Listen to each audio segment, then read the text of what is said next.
जय हिंद दोस्तों, welcome to the dream school.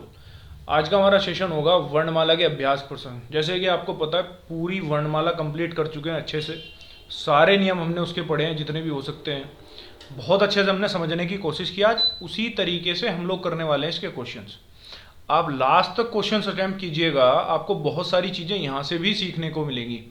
और लास्ट में कमेंट करके बताइएगा ज़रूर कि आपके कितने क्वेश्चन सही हुए। ठीक है, तो स्टार्ट करते हैं क्वेश्चन नंबर 1 से। देखो, भाषा की सबसे छोटी सार्थक इकाई क्या है? क्वेश्चन को पढ़ने से पहले आप समझ लिया करो पूछना क्या चाह रहा है। ठीक है, तमीज में पढ़ा करो सवाल को। तो पूछना चाह रहा है कि भाषा की सबसे छोटी सार्थक इकाई। देखो, यहाँ पे सार्थक का मतलब पता क्या हो जाता है? जिसका कुछ अर्थ निकलता हो। ठीक है, जिसका कुछ अर्थ निकलता हो। तो भाषा की सबसे छोटी सार्थक इकाई कौन सी होगी? शब्द। इसका सही आंसर है ऑप्शन नंबर बी। देखो, ए क्यों नहीं हुआ? यदि मैं पूछता भाषा की सबसे छोटी इकाई तो हो जाएगी वर्ण। लेकिन देखो, वर्ण क्या है कि ए है एक वर्ण है, क है एक वर्ण है, ख है एक वर्ण है। इनका इंडिविजुअली कुछ अर्थ निकलता है क्या? नहीं, तो सार्थक तो ये हो ही नहीं सकते। वो कह रहे हैं जिसका कुछ अर्थ निकलता हो वो सबसे छोटी इकाई, तो वो क्या होगा? शब्द होगा। समझ आई बात? आगे बढ़ो। क्वेश्चन नंबर 2 क्या कहता है भैया? हिंदी शब्दकोश में सबसे पहले कौन आता है? भाई वाह, बहुत बढ़िया सवाल। बताओ, हिंदी शब्दकोश में सबसे पहले कौन सा आएगा? जल्दी जल्दी इसका आंसर करना। मैं आपको आंसर बताने जा रहा हूं। इसका आंसर होगा ऑप्शन नंबर डी। ठीक, अंग। ये होता है शब्दकोश में सबसे पहला अक्षर। ठीक है, देखो शब्दकोश चलता कैसे कैसे मैं आपको एक बारी बता देता हूँ। सबसे पहले आता है ये, ठीक है। उसके बाद आता है, इसके ऊपर चंद बिंदी लगा दी ऐसे। उसके बाद आता है विसर्ग, ये लगा। उसके बाद शुरू करते हैं ए, आ, ठीक है, ई, ऊ, और ऐसे ही चलता चलेगा ये। ठीक, फिर क्या आ जाता है? ये स्वर पूरे को होने के बाद में कै, ठीक है, कै, खे। अब देखो, मैंने यहाँ स्पेस बचाया है। क्यों बचाया है? क्योंकि संयुक्त व्यंजन, ध्यान करो थोड़ा सा। ठीक, चलो ये बात आपको आगे बताता हूँ मैं। ठीक, आप यहाँ से ध्यान रखना कि वर्णों की शुरुआत यानी शब्दकोश में शुरुआत कहाँ से होती है? तो यहाँ से होती है। ये काम कहाँ पे आएगा आपको मैं बताता हूँ। कहीं पे 4 ऑप्शन दिए होंगे, 4 शब्द लिखे होंगे। वो पूछना चाहेगा हिंदी शब्दकोश में पहले कौन सा आएगा और दूसरा कौन सा आएगा, तब आपको इनकी जरूरत पड़ने वाली है। ठीक, तो भूलना मत स्टार्ट कहाँ से होता है। अब हम करते हैं अगला क्वेश्चन। तो देखो यहाँ पे, विसर्ग का उच्चारण स्थान क्या है? ये मैंने आपको बताया है। यदि आपके ढंग से याद होगा तो आप इसका आंसर कर देंगे आराम से। ठीक है, केटीएम बताया था ना, केटीएम 2, उसी में बताया था सबसे ऊपर यही आता है, यानी कि कंठ से बोला जाता है विसर्ग। ठीक है, ध्यान रखना इस सवाल को। आगे बढ़ते हैं। उच्चारण के आधार पर कितने स्वर होते हैं? बहुत बढ़िया सवाल। अब देखते हैं कौन करता है इसका सही से जवाब। ठीक है, नहीं तो तुम्हारा जवाब निकाल दिया जाएगा फिर। देखो, वैसे लेखन में कुल होते हैं 13 लिखित में, ठीक है, जब हम लिखते हैं। लेकिन कुल स्वरों की संख्या कितनी होती है? 11। लेकिन ये भाई साहब पूछना चाह रहे हैं कि उच्चारण में बताओ जी, उच्चारण। तो उच्चारण के आधार पर मात्र होते हैं 10। तो आपके क्वेश्चन का आंसर होगा 10। अब आप पूछोगे कि वैसे तो स्वर होते हैं 11, आपने कहा उच्चारण में 10, तो एक कौन सा बचा? तो मैं बता देता हूँ, जो री होता है ना, री, इसको उच्चारण में नहीं जोड़ते, क्योंकि जब री कोई इसका उच्चारण एक ही बन गया ना। तो उच्चारण के आधार पर केवल 10 ही स्वर होते हैं। ध्यान रखना इस बात को। क्वेश्चन बदल के भी वो पूछ देगा कुल लेखन में, तो लेखन तो हमने 13 का लेख कर दिया था, ठीक है ना, अंग और विसर्ग को जोड़ के। ठीक है, कुल स्वर कितने होते हैं? तो 11 होते हैं। उच्चारण में तो 10। ठीक, बढ़िया सवाल है ये। आगे बढ़ते हैं। देखो, वर्ण शब्द का अर्थ नहीं है। देखो, जो ये एक शब्द है ना वर्ण, जैसे आपने पढ़ा होगा अनेकार्थी, एक शब्द और अनेक अर्थ उसके। ठीक है, तो ये पूछ रहे हैं कि इसका कौन सा अर्थ नहीं हो सकता। देखो, वर्ण का मतलब रंग भी हो जाता है, वर्ण जाति भी हो जाती हैं। तुमने देखे होंगे 4 वर्ण। ठीक है, वर्ण अक्षर को तो कहते ही कहते हैं। तो कौन सा बचा? आकाश, यानी कि वर्ण का अर्थ आकाश नहीं हो सकता। ठीक है, आगे देखो, निम्न में से अल्प प्राण, ठीक है ना, अल्प प्राण वर्ण कौन सा है या कौन से हैं? अब मुझे ये बता दो भैया, अल्प प्राण होते कौन कौन से हैं? अल्प प्राण कौन कौन से होते हैं? अल्प प्राण होता है 1, 3 और 5। ठीक है, यानी कि हर वर्ग का 1, 3, 5 होता है अल्प प्राण। ठीक, इसमें और आपको क्या बताया था, ये, रे, ले और वे, ये भी अल्पप्राण होते हैं। ठीक, और क्या बताया था, स्वर जो आते हैं हमारे 10 वो भी इसी के अंतर्गत आते हैं, वो भी इसी में आते हैं। तो देख लो भैया अल्पप्राण कौन सा है। कै पहले पे आता, ठीक है, कै, खे, गे, ये है पहला, ये है तीसरा। अभी बताया ना पहला और तीसरा हो सकते हैं, मतलब ये हो सकता है। आगे देखो, तै, थे, ये तो दूसरे पे आ गया, दूसरा तो आता ही नहीं है। पै, फै, ये भी दूसरे पे आ गया। यहाँ भी फै दूसरे पे दिखाई दे रहा है, तो एक ही ऑप्शन बचा आपका, ऑप्शन नंबर ए। ठीक, इस तरीके से तैयारी करो आप अपनी, आपको समझ आनी चाहिए सारी बातें। ठीक है, ये देखिए ए और ए वर्ण क्या कहलाते हैं भाई, क्या कहलाते हैं ये बताओ आप मुझे। सबसे पहले तो आपको ये पता होना चाहिए बनता कैसे है।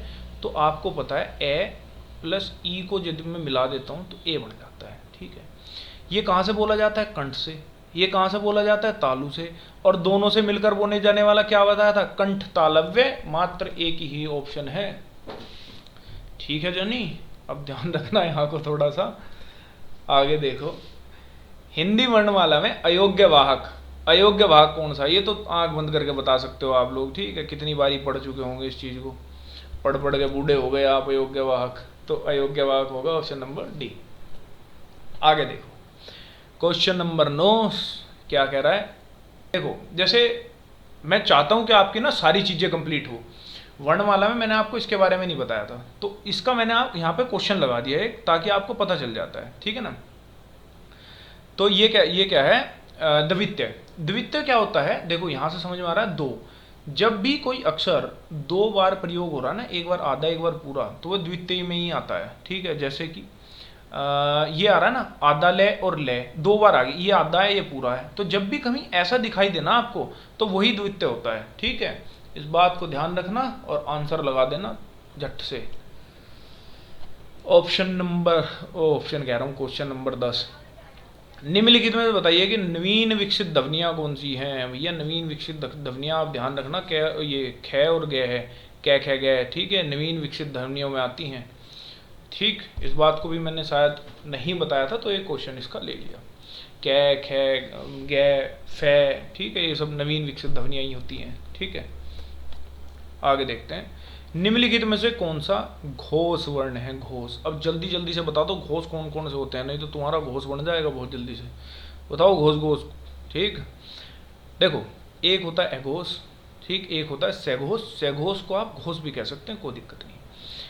इसके अंतर्गत आते हैं 3, 4 और 5। ठीक है, और ये, रे, ले, वे, और बताया था है भी यहीं पे आ जाता है यहीं पे आ जाता है। ठीक है, और स्वर तो आते ही हैं इसमें, यानी 3, 4, 5। इधर आ जाओ, कै, खे, ये तो दूसरा है ना होने का, दूसरे पे आ रहा है ना ये किसी भी वर्ग का। चे तो पहला ही है। ठीक है, मैं, देखो ये पांचवा है। ठीक है ना, मैं पांचवा ही आ रहा है ना, तैथे तैथे ने पे फे पे मैं, तो मैं कितने पा रहा है, पांचवा। और देखो यहाँ पांचवा लिखा हुआ है, तो ये हो गया ऑप्शन। तै थे तो दूसरे पा रहा है, ये भी नहीं है। तो पता चल गया आपको कौन सा आंसर सही होगा, ऑप्शन नंबर सी। ठीक है, इस तरीके से यदि आप पढ़ोगे और ऐसे याद करोगे, तो मुझे लगता नहीं है कि आपको बार बार चीज़ों को याद करने की जरूरत होगी। एक बार पढ़ो, अच्छे से पढ़ो। ठीक है, जो एक ही बार में डन हो जाए बस। देखो क्वेश्चन नंबर 12, शय ध्वनियाँ किसके अंतर्गत आती हैं। देखो पहले तो मुझे बताओ, चलो ये तो सवाल नहीं पूछ लिया, शय ध्वनियाँ किसके अंतर्गत आती हैं, चलो यही बता दो पहले तो आप। ठीक है, आप कह देंगे, जिनको पता होगा वही कह पाएंगे कि आती हैं संयुक्त वर्ण के अंदर। ठीक है, ये संयुक्त वर्ण कितने होते हैं ये बता दो आप मुझे जल्दी से।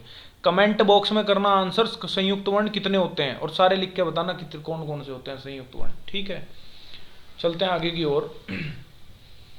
ये है हमारा क्वेश्चन नंबर 13, निम्नलिखित में से कौन सा वर्ण उच्चारण की दृष्टि से दंत्य नहीं है। देखो मैंने आपको बताया था, ऐसे याद रखना, के, टी, एम और 2। KTM बाइक चाहिए तुम्हें हर हाल में।